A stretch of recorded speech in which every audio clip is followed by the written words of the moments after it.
우리가 함께 읽은 이 말씀은 우리 주님께서 우리에게 가르쳐 주신 기도문의 마지막 송령에 해당되는 부분이죠. 예수님께서는 기도를 가르쳐 달라고 하는 제자들에게 어떻게 기도해야 될 것인가에 대해서 가르쳐 주셨는데 6개의 간구를 먼저 가르쳐 주신 겁니다. 그런데 재밌게도 이 6개의 간구가 하나님과 관련해서 3개의 간구, 그리고 우리와 관련해서 3개의 간구, 이렇게 돼 있죠. 그래서 제일 먼저 하나님 앞에 기도할 때는 하늘에 계신 하나님을 먼저 부르고 그 하나님이 이 땅 가운데서 사람들 가운데서 거룩하기를, 하나님의 이름이 거룩히 여김을 받게 해달라고 첫 번째 기도하죠.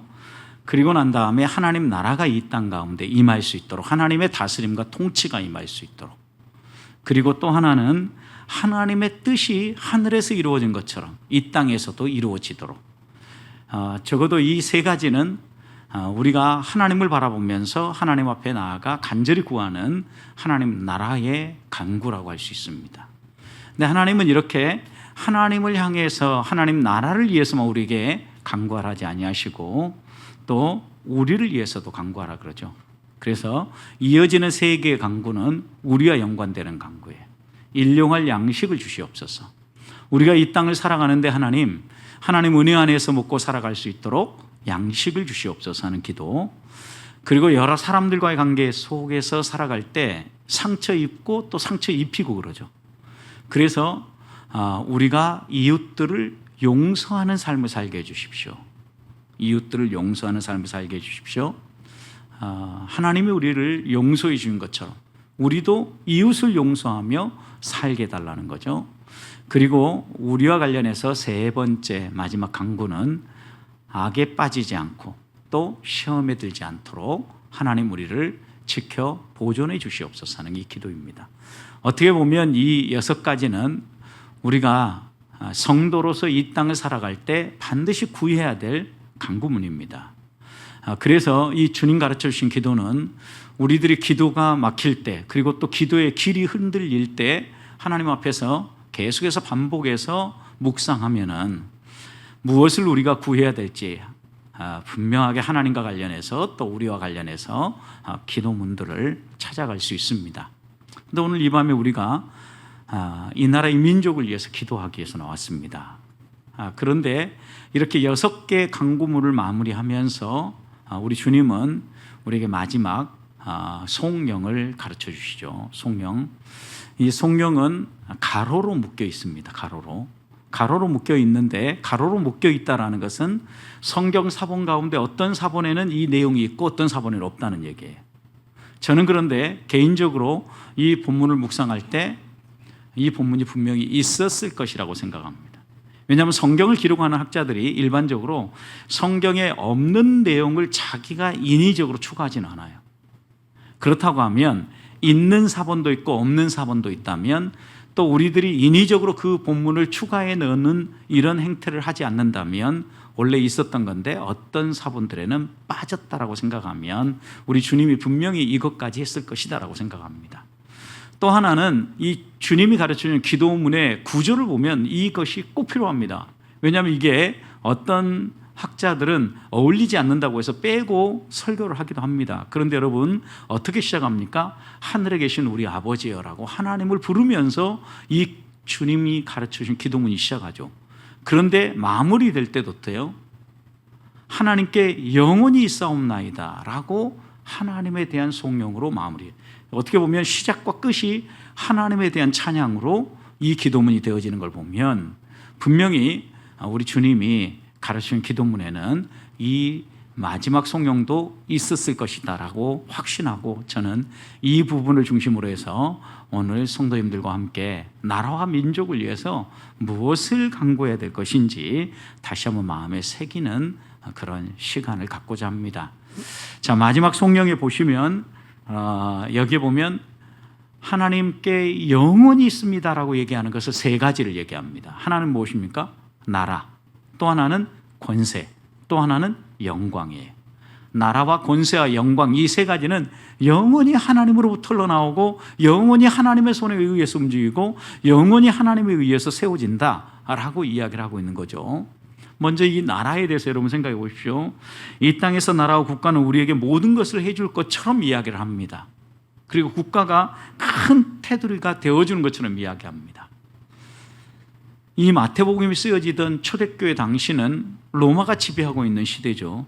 여러분, 그러면 로마 제국은 그 당시에 누구의 나라라고 생각했을까요? 로마 시민들의 나라라기보다는 로마의 황제의 나라라고 생각하고 있었습니다. 그들은 황제의 나라고 또 황제에게 그 나라가 속해 있다라고 생각했습니다. 그래서 여러분 생각해 보십시오. 로마의 평화, 팍스 로마나, 이 로마의 평화의 이 중심에는 황제가 지혜롭게 잘 다스리고 황제가 힘이 있어서 세계를 운행하기 때문에 이런 로마의 평화가 주어졌다라고 그들은 생각을 했습니다. 근데 여러분 생각해 보십시오. 나라와 권세와 영광이 누구에게 영원히 있다라고 우리는 고백을 합니까? 하나님께 영원히 있습니다라고 고백을 해요. 그런데 이 당시 이 주님의 말씀을 들었던 독자들은, 청중들은 나라가 영원히 누구에게 있다라고 믿은 겁니까? 로마의 황제에게 있다라고 믿는 겁니다. 그런데 이런 분위기 속에서 여러분, 하나님께, 우리 주님께 나라와 권세와 영광이 있습니다라고 이렇게 외치면 어떤 일이 벌어지겠습니까? 딱 죽기 좋죠.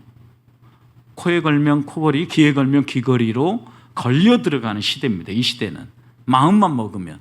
그런데 이들이 기도하면서 나라와 권세와 영광이 하나님 아버지께 영원히 있습니다라고 고백하면 황제가 아니라 하나님께 있다라고 이야기하는 순간 그들은 큰 죄를 짓는 것이고 위험에 빠지는 일입니다. 그럼에도 불구하고 그들은 당당하게 우리 주님이 가르쳐 주신 기도문을 따라서 오늘 우리들도 기도하고 있는 것처럼 나라와 권세와 영광은 하나님께만 있습니다. 그것도 영원히 하나님께만 있습니다 라고 고백을 했다라는 거예요. 실제로 하나님은 우리에게 나라와 어떻게 관계를 맺어야 될 것인지 신약의 성경들 곳곳에서 또 바울의 가르침을 통하여서 교훈해 주죠.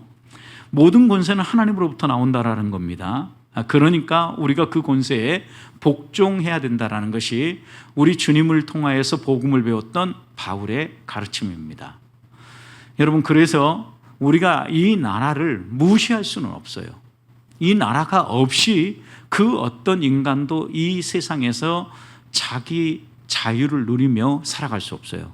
나라를 잃은 소름, 여러분 누구보다도 우리 민족은 잘 알고 있죠. 나라를 잃는 순간 우리의 말도 우리 마음대로 쓸 수 없었고 우리의 성도, 우리의 이름도 다 잃어버리고 문화도, 심지어는 가족까지도 다 잃어버리는 이런 아픔이 있었지 않습니까? 여러분, 그런 점에서요, 우리 인간은 나라와 분리되어서 생각할 수 없어요. 그래서 우리 한국 교회 초기 지도자들은요, 나라가 얼마나 소중한지 알았기 때문에 나라를 위해서 목숨을 걸고 독립운동을 했을 뿐만 아니라 복음의 실제를 그들의 삶으로 보여주었던 것입니다. 그래서 우리가 여기서 생각해야 될 것은 나라와 권세와 영광이 하나님께 영원히 있다 그러니까 나라는 깡그리 무시하고 하나님만 붙잡고 교회만 중요하고 이렇게 살라는 의미가 아니에요, 여러분. 이 말씀 속에는요, 국가가 우리들에게 주는 혜택들이 많아요. 지금 우리는 이 나라 안에 있으니까 우리나라가 얼마나 좋은지 잘 느끼지 못하는데요. 특히 여러분, 의료 제도 같은 경우는요, 다른 세계 어떤 나라하고도 비교되지 않는 탁월한 우리는 혜택을 입고 있어요, 여러분. 그래서 제 국민들도요, 치료받을 일들이 있으면 어떡합니까? 반드시 한국 들어와서 치료를 받습니다. 그래서 가끔 이렇게 방학 때가 되면 제 국민들이 들어오는 이유가 있는데 뭐 때문에 들어옵니까? 여행을 위해서 들어오는데 치료의 목적이 더 큽니다. 그만큼 우리나라의 의료보험과 의료체계가 잘 돼 있다는 거예요. 그 외에도 국가는 교육을 통하여서 국민들을 계몽하고 국민들을 건강하게 키워갈 뿐만 아니라 사회보장제도를 통하여서 어떻게 생각해 보면 지금 태어나서 요람해서 그리고 하나님 나라 갈 때까지 무덤까지 모든 시스템을 국가가 보장하고 보호하는 이런 시스템으로 움직이려고 하는 겁니다. 그러니까 생각해 보십시오. 좋은 나라, 잘 사는 나라는요, 이런 보장이 확고히 잘 되는 나라예요. 우리나라에서 큰 이슈가 되어지고 다툼이 되어지고 정치권이 여야 할 것 없이 서로 막 이야기하는 주제들을 여러분 생각해 보십시오. 그것은요, 거의 이 복지와 관련된 문제, 그리고 시민의 안전과 관련된 문제, 이런 문제가 걸리면은요, 여야 할 것이 없어요, 여러분.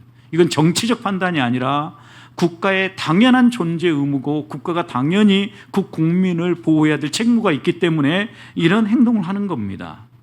그런데 여러분 생각해 보십시오. 국가가 아무리 우리에게 이렇게 보장해주고 보호해준다고 해도요, 허점이 있어요. 왜 빈익빈 부익부 현상이 나타나고 유전, 무죄, 무전, 유죄라는 말이 통용되고 있겠습니까? 정의 사회를 구현하고 아무리 나라가 바른 길을 향해 가려고 해도 인간의 이 부패한 본성이요, 자신의 탐욕 때문에 자꾸 이런 잘못들을 범해간다라는 거예요. 그래서 보다 완벽하고 좋은 나라는요, 이런 잘못들이 갈수록 줄어드는 나라예요. 약육 강식이 사라지고 곤모술수가 사라지는 이런 나라가 좋은 나라예요, 여러분. 그런데 뭔가 감추고 자꾸 곤모술수가 판을 치고 약육 강식이 지배적 사회 통념이 되어지면 그 나라는요, 좋은 나라라 할 수 없어요. 여러분, 그러면 우리는 어떻습니까? 우리나라는 정말 많이 예전에 비하면 좋은 곳을 향하여 가고 있는 거죠.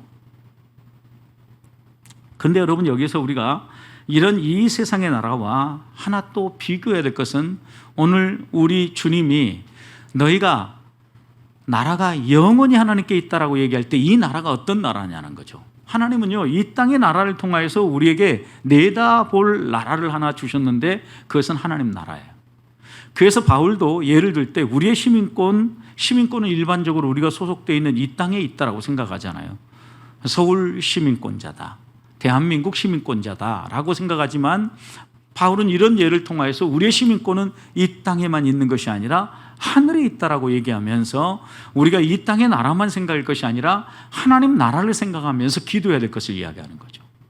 여러분, 그래서 오늘 본문에서 우리가 주님이 가르치는 기도 가운데 이 나라는요, 이중적 의미가 있다고 보셔야 돼요. 이 땅에 우리의 나라를 위하여서, 육신의 나라를 위해서도 기도해야 되지만, 더 나아가서 하나님 나라를 위해서 우리에게 기도하라고 부르시는 초청임을 잊지 말아야 된다는 겁니다. 실제로 성경의 내용들을 전체적으로 요약하면, 여러분 어떻게 생각해 보면 에덴 동산의 이야기부터 시작해서 다시 요한계시록 이야기까지 이 모든 이야기는요, 하나님 나라에 대한 이야기예요. 인간이 죄를 지음으로 말미암아 하나님 나라에서 쫓겨나게 되었고, 이 쫓겨난 인간들을 하나님이 구원하셔서 다시 하나님 나라로 데려가기 위한 이야기가 이 신구약 성경의 이야기라는 말씀이에요. 그러니 신구약 성경의 이야기를 또 하나의 주제로 묶는다면 이 신구약 성경의 이야기는 하나님 나라에 대한 이야기다, 이렇게 말할 수 있는 거죠. 예수님은 우리를 천국으로 인도하기 위해서 오셨죠. 그래서 요한복음 말씀들을 보면 내가 먼저 가서 천국에 너희 있을 곳을 예비한 다음에 너희를 데리러 오리라. 결국 우리 주님이 십자가에 매어 달리신 것도, 승천하셨다가 다시 재림하는 것도 우리를 뭐 하기 위해서요? 하나님 나라로 데려가기 위해서요. 여러분, 그래서 이제 여기서 우리가 기도해야 될 것은, 우리가 이 땅의 나라가 평안하고 이 땅의 나라가 정의롭고 또 이 땅의 나라가 사람들을 차별하거나 사람들을 불구덩이로 몰아가지 않도록 기도해야 되지만, 이것과 함께 하나님이 우리에게 주시고자 하는 나라, 영원한 하나님 나라를 갈망하고 바라봐야 된다는 거예요. 이 땅의 불완전한 모습을 보면서 보다 완전한 하나님 나라를 소망하며 갈망하면서 이 땅의 불완전한 부분들을 하나하나 다듬어가는 것이 성도가 이 땅에서 나라를 위해서 해야 될 것이에요. 성경에서 하나님께서 하나님 나라를 소개할 때 어떤 것으로 소개하고 있는가를 보면서 우리들이 그 하나님 나라를 본받아서 이 땅의 나라를 변화시키고 개혁시켜 나아가야 될 책무가 있다는 거예요. 그래서 오늘 이 밤에 우리가 함께 모여서 특별히 이렇게 호국 보훈의 달인 6월 23일 어떻게 보면 한국 전쟁이 기념일이 눈앞에 다가온 이때에 다시 한 번 더 왜 우리의 선조들은, 왜 우리의 신앙의 선배들은 나라를 지키기 위하여서 자신의 목숨까지 바쳐야만 했던가, 이걸 다시 한번 돌아보면서 우리가 진정으로 추구해야 될 것은 무엇인가를, 이 하나님께 나라가 영원히 있습니다 라는 이 기도를 통하여서 다시 한번 더 새겨보아야 되겠다라는 겁니다. 실제로 믿음의 선배들의 한결같은 고백은요, 성도들이 깨어있지 않고 성도들의 기도가 마를 때마다 나라의 위기가 다가왔다라는 거예요. 여러분, 그러니까 우리들이 생각할 때 우리나라가 지금 위기 가운데 있다 그러면 내가 기도에 잠을 자고 있기 때문이라는 걸 생각해야 됩니다. 6.25 한국전쟁이 일어날 때도 그러했고, 또 한국교회 신앙의 뿌리라고 말할 수 있는 장로교회가 두 갈래로 갈라질 때에도 역시 사람들이 깨어있지 아니하고 기도하지 않을 때 이런 일들이 일어났다는 겁니다. 근대의 역사 가운데 굴곡진 여러 가지 역사적 사건이 벌어질 때마다 그리스도인들이 바로 깨어있지 못하고 나라를 위하여서 기도하지 않을 때 이런 일들이 반복됐다는 거예요. 이런 신앙의 교훈들을 보면 정말 하나님의 손에 이 나라가 영원히 다스려지고, 또 우리에게 하나님 나라를 하나님이 주시기 원한다면 이 땅의 나라와 오는 하나님의 나라를 바라보면서 오늘 이 밤에 다시 한 번 더 하나님, 하늘 나라의 소망을 두고 이 땅의 이 나라를, 하나님 나라를 닮아갈 수 있도록 다듬고 기도하고 행동하는 그리스도인이 되게 해 주십시오. 하나님께 이렇게 기도하며 나아가는 성도들이 되시기를 축복합니다. 두 번째, 나라와 함께 우리가 또 묵상해야 될 것은요, 권세입니다. 이 권세라는 단어는요, 권능이라고도 바꿔볼 수 있습니다. 사람들이 세상을 살아갈 때 무엇을 능력이라고 생각합니까? 사람들은 세상에 무엇이 가장 큰 힘이라고 이야기를 합니까? 가장 대표적인 것은 돈이에요, 돈. 그 다음에 이제 나이가 들어가는 어른들에게서 나오는 힘은 뭐겠어요? 건강의 힘이라고 이야기를 합니다. 자꾸 아프니까 그것으로 말미암아 지출해야 될 돈도 많아지고 또 여러 가지 삐걱거리는 활동 못하니까 건강 힘이라고 이야기를 합니다. 또 어떤 분들은요, 건강하고 또 돈도 있고 그러는데도 우리에게 또 하나 있어야 될 것은 지식이라고 이야기를 합니다. 어떻게 생각해 보면 이 땅에 권세, 권능, 힘이라고 할 수 있는 것들은요, 다양한 것들이 있어요. 대표적인 것들은 바로 그런 것들이라는 거죠. 여러분 생각해 보십시오. 이 지금 독자들이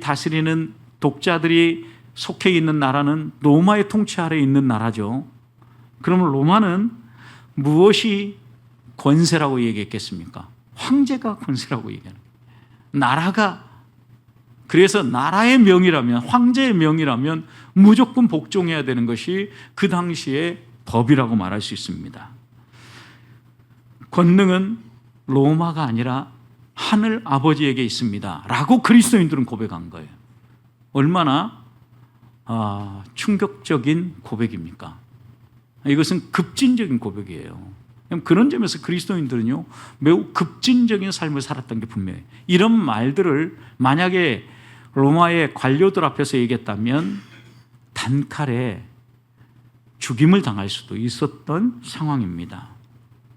여러분, 우리나라도 역시 역사를 보십시오. 특히 7, 80년대 학교 생활을 했던 분들 생각해 보십시오. 7, 80년대가 어떤 나라입니까? 우리나라에. 이 권세를 가지고 수많은 사람들을 억압하던 시대였죠.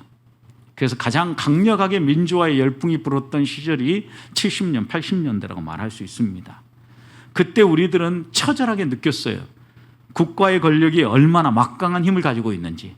국가의 권력이 사람의 생명도 그냥 원하기만 하면 쓸어버릴 수 있는 이런 시대였다라는 거죠. 마치 로마 때처럼요. 지금도 국가의 권력과 국가의 힘은요, 막강해요, 여러분. 생각해 보십시오. 국가가 무언가를 해서 우리를 흔들려고 마음먹으면요, 단순간에 우리가 모든 것들을 잃어버릴 수도 있어요. 코로나 시기도 보십시오. 국가가 한번 이렇게 정하고 이것이 국민을 위한 일이라고 행하니까 교회가 아무리 이것이 옳다고 해도 한 번도 예배당이 폐쇄된 적이 없었는데 예배당을 닫았어야만 했잖아요. 이게 진짜 힘이에요. 이게 세상에 가지고 있는 힘. 실제적인 힘을 보여준 거죠. 만약에 너희가 예배가 정말 중요하면 감염이 되어지고 목숨을 걸고라도 예배를 드려라. 그러면 성도들 가운데 예배 드리는 사람들이 분명히 있었을 겁니다. 왜요? 이제까지 우리의 신앙은 목숨 걸고 지켜야 될 것이 하나님을 향한 믿음이라고 믿었기 때문입니다. 그런데 국가가 강력한 권력을 가지고 이런 것들을 제재할 때 거기에 대해서 대항할 수가 없었다라는 거예요. 근데 성경, 우리 주님은 마태복음 10장 28절에서 우리에게 이렇게 교훈합니다. 몸은 죽여도 영혼은 능히 죽이지 못하는 자들을 두려워하지 말고 그랬어요. 세상 권력을 두려워하지 말고 오직 몸과 영혼을 능히 지옥에 멸하실 수 있는 일을 두려워해라. 어떻게 생각해 보면 세상의 이 권세는요, 우리의 육체를 강력하게 제어하고 생명을 압박할 수는 있어요. 그러나 우리의 영혼까지는 어떻게 할 수 없다라는 거죠. 그래서 하나님 아버지께서는 우리에게 이야기하는 것이 아무리 이 세상의 권력이 막강하고 힘이 세다고 해도 결국 너희의 영혼은 어떻게 할 수 없으니까 너희의 영혼의 문제까지를 주관하고 다스리는 하늘 아버지가 가장 너희에게 권력자고 힘 있는 사람이고 권능이 있는 분이라는 것을 인정하면서 살라고 말씀하고 있는 겁니다. 다시 우리가 살아가는 세상으로 와보십시오. 그러면 성도 여러분, 여러분들은 여러분들의 권능, 여러분들의 힘은 어디에 있다고 생각하십니까?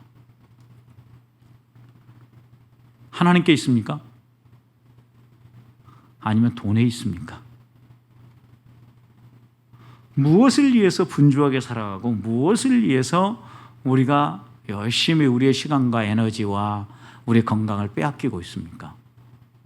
정말 하나님께 권능이 있다고 하면, 우리가 어느 정도 먹고 살 준비가 되었다고 하면, 우리가 겨우 먹고 살 정도가 된다면 이 먹는 것 문제 때문에 얽매여서 세상에 끌려다닐 것이 아니라 하나님 나라를 위하여서 우리가 좀 더 자유롭게 섬기고 나아가야 된다라는 거예요. 성경의 말씀을 읽으면 읽을수록 이게 더 분명해지는 것은요, 하나님은 제자들을 이 세상을 향해 보낼 때요, 심지어 전대도 가지지 말고 아무것도 가지지 말고 가라고 그래요. 왜요? 하나님이 먹이시고 입히시고 하나님이 하늘의 아버지가 능력 있고 모든 걸 책임져 주신다라는 거예요. 마가복음 16장에 보면은요, 사람들을 파송하고 또 너희가 가서 하나님 나라를 소개하며 살라고 이야기하면서 하나님이 약속하신 약속이 나오는데 뭐라고 하냐면요, 이렇게 얘기합니다. 너희가 갈 때 내 이름으로 귀신을 쫓아내고 새 방언을 말하며 뱀을 집어 올리며 무슨 독을 마실지라도 해를 받지 아니하며 병든 사람에게 손을 얹은 즉 나으리라. 여러분 생각해 보십시오. 하나님은요, 우리의 먹고 자는 것, 이 문제만 해결해 주는 것이 아니라 우리가 하나님의 자녀답게 당당하게 권세 있게 살아가도록, 여기 보면 영적인 권한을 주셔요. 왜요? 귀신을 제어할 수 있잖아요. 귀신을 내어 쫓으면 쫓겨나갈 수 있는 힘과 능력을 우리에게 주셨다라는 거예요. 그러니 여러분, 우리 그리스도인들이 사탄의 세력을 느낄 때 어떻게 해야 됩니까? 물리쳐야 하는 거죠. 이 권세를 가지고. 하늘 아버지께서 우리에게 주신 권세 아닙니까? 그리고 또 여러분 생각해 보십시오. 뱀을 집어들고 무슨 독을 마셔도 해를 당하지 않는다. 저는 뭐 지금도 뱀을 보면 징그럽고 또 보기 싫은 동물 가운데 하나예요. 그래서 TV 동물의 왕국에서 뱀이 나온다 그러면 일단 채널 바꾸고 봅니다. 재미없어요. 여러분, 그런데 그리스도인에게 주신 권세는요, 그렇게 징그럽고 내가 보기 싫어하는 것도 그 뱀을 집어들며, 이건 뭐예요? 내가 내 마음대로 컨트롤할 수 있다는 거예요. 저는 가끔 TV 보면서 그런 걸 보면 아무리 뱀이 독이 없다고 해도 독이 없는 뱀이라고, 여러분 스테비아 커피 광고하는 백종원 부인이 있죠. 누군지 갑자기 이름이 생각이 안 나는데, 그 딸내미들하고 어머니하고 오키나와 쪽으로 여행을 가가지고 나오는 그 이야기 잠깐 그 TV에서 본 적이 있는데, 거기 가서 뱀박물관에 간 거예요. 뱀박물관에 가가지고 그 어머니는 신천교회 집사님, 권사님이거든요. 그래서 아마 그래서 뱀 싫어할 거야. 제가 속으로 이렇게 저 혼자 생각을 했는데, 엄마는 근처도 안 갑니다. 근데 소유진이하고 그 두 딸내미는 안에 들어가, 그리고 아들 한 명, 세 명이 들어가지고 뱀을 목에 감고 이렇게 큰 구렁이를 들고서 기념사진을 찍고, 야, 저 꼬마 애들이 저러는구나. 요즘 애들은 다르네. 저는 어렸을 때도 뱀만 보면 도망 다녔던 생각이 아직도 머릿속에 선한데, 왜 이런 생각이 들었을까? 여러분, 뱀이 가지고 있는 권세 때문에 그래요. 그 뱀이 가지고 있는 권세가 뭐예요? 독이에요, 독. 어려서 뱀이 오면 뱀에게 물리면 죽는다라는 것을 어린 시절부터 반복적으로 교육을 받아서 어린 시절에 뱀이 그렇게 많았잖아요. 그래서 그나마 꽃뱀은 물려도 안 죽으니까 괜찮은데 독사, 살모사 이런 걸 보면 일단 튀어야 된다라고 이렇게 교육을 어린 시절부터 받았잖아요. 그래서 뱀을 보면 하여튼 친근한 동물이 못 돼요. 여하튼 여러분, 그런데 그리스도인에게 주신 하나님의 권세가 뭐냐고요. 이렇게 독을 가지고 있는, 어떻게 보면 강력한 힘을 가지고 있는 존재랄지라도 제어할 수 있는 권세를 우리에게 주셨다는 거예요. 왜요? 모든 권세가 하나님께 있기 때문에. 그런 점에서 여러분 생각해 보십시오. 믿음의 조상들이요, 어떻게 강력한 일본의 그 압제에 싸울 수 있었겠습니까? 여러분, 독립선언을 했던 33인들 가운데 대부분의 사람들이 그리스도인이었죠, 여러분. 이들이 목숨을 걸고 투쟁을 했어요. 무엇 때문에요? 하나님을 믿으면서 신앙생활 하니까 더 분명해진 거예요. 더 분명해지는 거예요. 아무리 그들이 악랄하게 한다 할지라도 그들의 목숨까지 내놓고라도 지켜야 될 것이 있다는 거예요.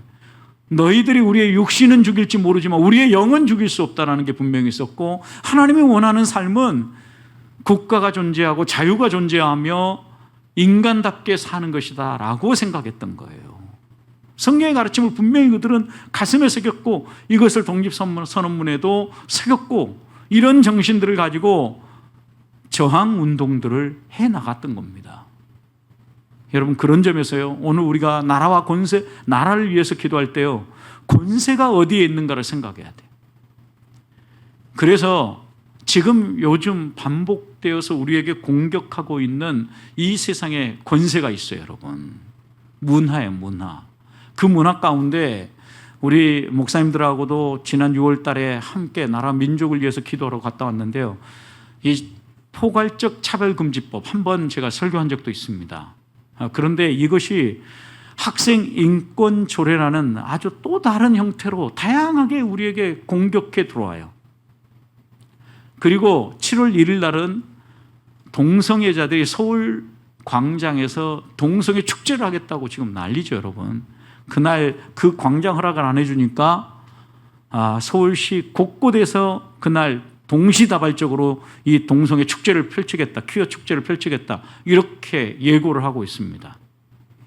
여러분, 그런데 여러분 생각해 보십시오. 이런 모든 것들이요, 강력한 사탄의 권세이며 우리 그리스도인들의 사고방식을 흔드는 이 세상의 문화로 공격해 오고 있다는 겁니다.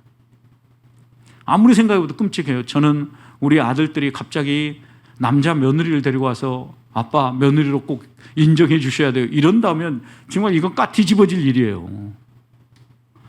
그리고 여러분, 지금 이미 미국에서도, 미국 법정에서도 논쟁이 됐던 것 가운데 하나가 뭐냐면요, 제가 남자잖아요, 남자. 그런데 제가 어느 날 갑자기 생각해 보니까 여자로 느껴지는 거예요.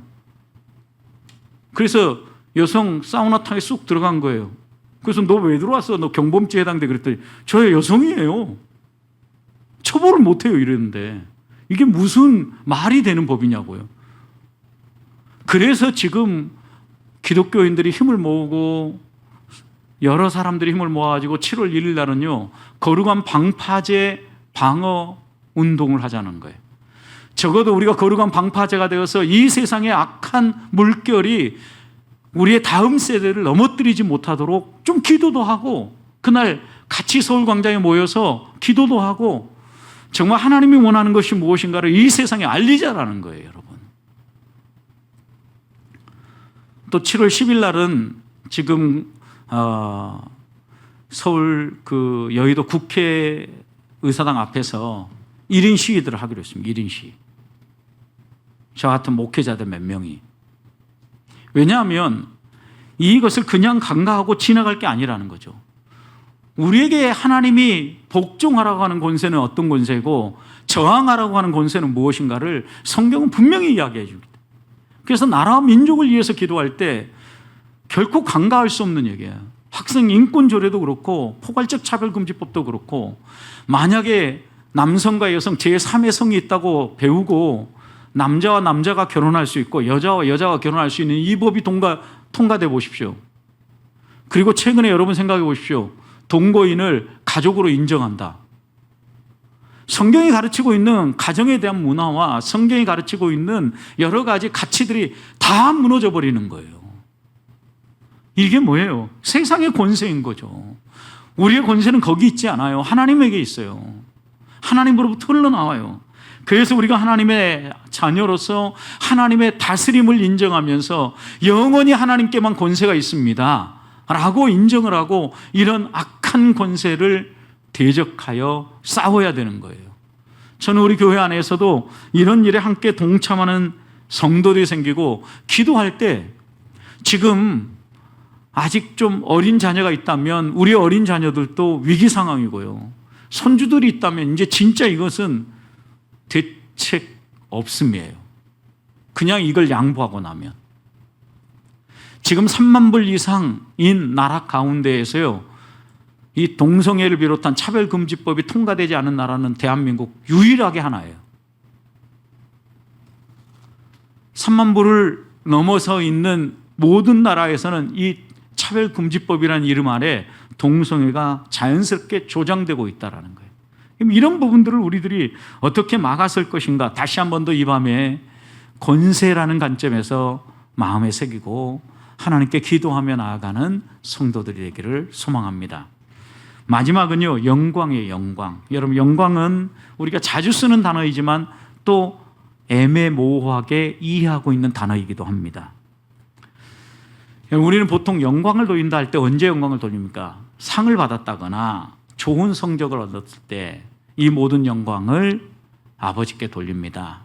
이 모든 영광을 하나님께 돌립니다. 이렇게 이야기를 합니다. 여러분, 그런데 하나님의 영광은요, 우리가 무엇을 행해서 얻어낸 결과물을 하나님께 드림으로 주어지는 영광이 아니에요. 사람들이 이야기하는 영광이죠. 그것은 원래 성경에서 영광이라는 이 단어는요, 무거움을 의미하고 빛남을 의미했어요. 원래는 처음 이 헬라어가 쓰여질 때에는요, 군인들이 입는 갑옷을 뜻할 때 이 단어가 쓰여졌다 그래요. 그런데 이 단어가 서서히 문화 속에서 변화돼 가면서 영광이라는 단어로 변화되었는데, 여러분 갑옷 생각해 보십시오. 갑옷 어때요? 한번 보셨습니까? 옛날 갑옷들. 저는 가끔 그 영국에 있을 때 유럽 돌아보면서 보면 그 박물관 같은 데 전시물 있잖아요. 그런데 한 번씩 입어보라고 있는데요, 입어보면 투구도 못 써요. 고개가 이렇게 내려가 버립니다. 얼마나 무거운지. 그래서 이 갑옷이라는 단어에서 나오는 개념이 뭐냐면요, 무겁다라는 거예요. 무겁다. 그런데 이 갑옷이요, 그래도 적의 화살이라든가 칼을 확실하게 막아주잖아요. 그래서 이것으로부터 이제 빛남, 그 갑옷이 찬란하게 빛나고 영광스러움, 그리고 높음, 이런 것들이 하나하나 개념이 살아나면서 영광스럽다라는 개념이 사람들에게 알려진 겁니다. 여러분, 그렇다면 하나님 영광이라는 의미는 어떤 의미겠습니까? 하나님만 가지고 계시는 하나님다움. 그러니까 사람들이 볼 때, 야, 역시 하나님이야 라고 이렇게 인정하며 하나님께 찬양을 하게 되는 것, 이것이 하나님께 영광을 돌리는 거죠. 그래서 또 다른 말로 표현하면 영광이라는 이 단어는요, 하나님의 하나님 되심을 인정하는 행위를 영광이라고 말할 수 있어요. 원래 단어의 의미는 무겁다, 무게중심이 거기에 있다, 또 그 다음에 빛난다, 높다, 이런 표현들이라고 말할 수 있다면, 여러분, 그런데 이것이 하나님 영광, 하나님께 영광을 돌린다라는 신앙적 용어로 우리에게 다가오면 하나님을 하나님으로 인정하고 하나님의 하나님 되심을 찬양하는 것으로 드러나는 거죠. 여러분, 이런 경우는 어떤 경우예요?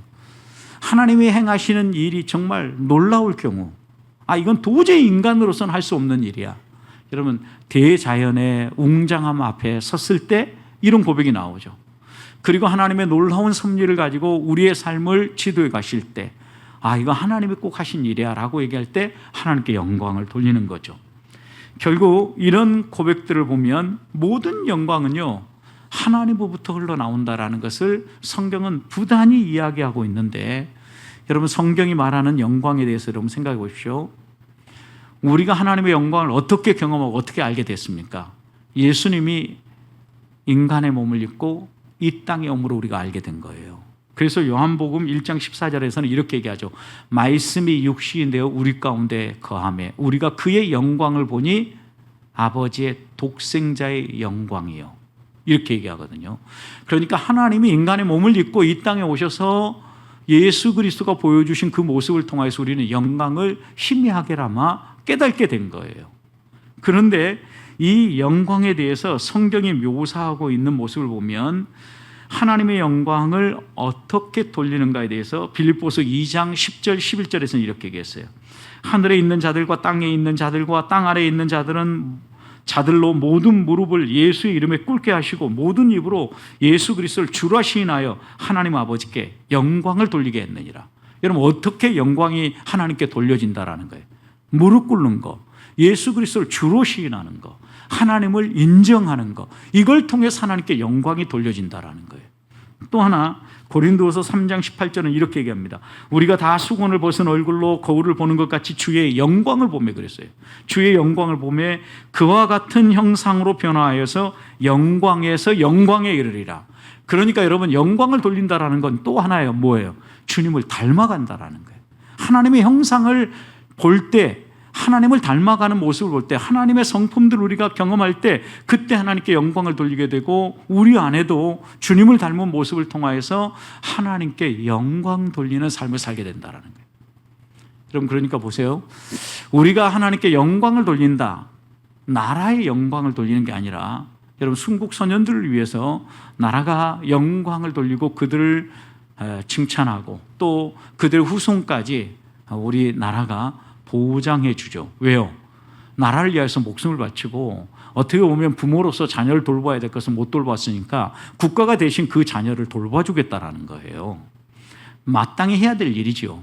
여러분, 이 일은 더 잘 해야 될 부분이에요. 그런데 우리들이 영광을 돌리는 거, 하나님께 영광을 돌린 것도 이와 마찬가지예요.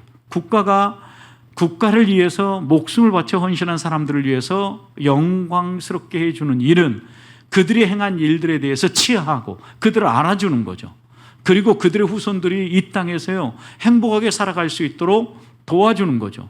어떻게 생각해보면 당신들의 부모가 이렇게 힘쓰고 이렇게 애써서 이 나라가 이렇게 존재할 수 있었다라고 그들을 치하하고 그들의 생계를 책임져주고 그들의 자녀가 직장에 취업할 수 있도록 길을 열어주고, 마땅히 해야 될 일이에요. 여러분, 하나님께 우리가 영광을 돌린다 할 때도 역시 똑같다라는 거예요.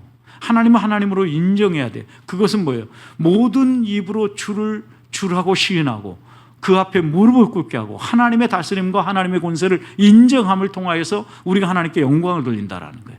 또 하나는 우리가 하나님을 닮아가고 하나님을 높일 때 그때 하나님이 영광을 받으시고 하나님께 영광이 돌려진다라는 거예요.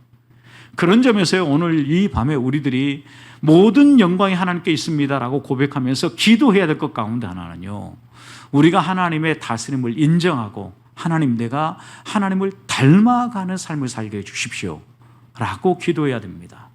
그리고 아울러 이 영광 관련해서 나라 민족, 이 육신의 나라와 민족을 위해서 기도할 때는요, 정부와 국가가 다른 데에 신경을 빼앗기지 않고 진짜 이름 없이 빛 없이 국가를 위해서 헌신한 사람들을 알아주고 그들을 발굴하고 그들을 인정하고, 여러분, 정말 이름 없이 군번 줄 하나만 메고 사라져버린 아직도 찾지 못한 국군의 유해들 찾아내야죠. 끝까지, 마지막 한 사람까지.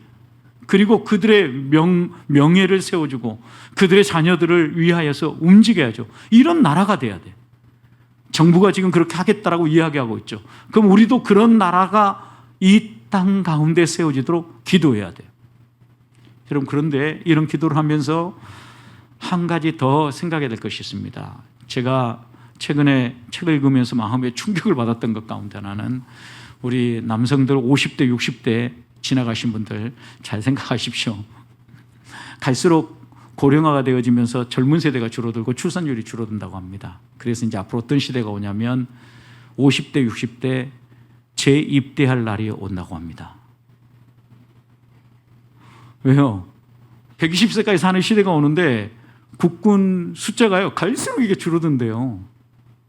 그래서 지금 고민하고 있고 인구학자들, 심리학자들이 연구하는 것 가운데 하나가 이제는 밑에 사람들이 안 올라오니까 50대, 60대 가운데 재입대에 대해서 연구하기 시작했대요. 바닥에 있는, 수면 아래에 있는 게. 아마 이제 여러분이 50대, 60대 되면 이제 우리 장로님들은 나 그때는 70대, 80대 될까 이렇게 생각하고 지나갈지 모르겠지만 우리 이제 청년 세대들은요 분명히 이런 시대를 맞이할 가능성이 높다라고 생각이 되어지는 거예요. 왜 이런 일들을 고민하는 시대가 되었을까요, 여러분? 왜? 이제 우리가 오래 사는 시대에 들어섰다라는 거예요. 그러면 적어도 변화를 맞이하는 때가 되었다라는 거예요. 변화를 맞이해야 되는 때인데 이럴 때일수록 우리가 이제 살 만큼 살았어, 할 만큼 했어, 우리의 역할은 여기까지야 라고 생각하는 것은 오산이에요, 오산. 왜? 50대에도 재입대하는 날이 온다면 여러분 60대, 70대 됐다고 해서 교회에서 은퇴하는 것은 제2의 인생과 제3의 인생을 시작하기 위한 새로운 출발을 내딛는 것과 마찬가지이기 때문에 그런 점에서 우리가 다시 한 번 더 좀 더 살려내야 될 것이 뭐냐라는 거죠. 나라가 건강해야 그 안에 국민이 있고 신앙생활이 원만한 것처럼 우리의 신앙 안에도 교회가 건강히 서고 기도의 불길이 살아있어야 하나님의 사람들로 우리들이 믿음의 도리를 바로 알고 믿음의 길을 걸어갈 수 있다는 거예요. 그래서 저는 지금 이 밤에 나와서 기도하기 위해서 모여 함께 기도하는 여러분들 청춘이라고 생각을 합니다. 여러분들 120세까지 사실 분들이잖아요. 120세. 100세 시대를 넘어서 그렇다면 하나님 앞에서 건강하게 우리가 소망하고 꿈을 꾸면서 나라와 권세와 영광이 하나님 손에 있다는 걸 기억하면서 주님 다시 오실 그날까지 오늘 찬양했던 것처럼 주님 다시 오실 그날까지 우리가 해야 될 것이 무엇인가 놓치지 않고 기도의 자리, 예배의 자리 또 하나님이 부르시는 그 자리에 서 있는 성도들이 되시기를 주님의 이름으로 축복합니다.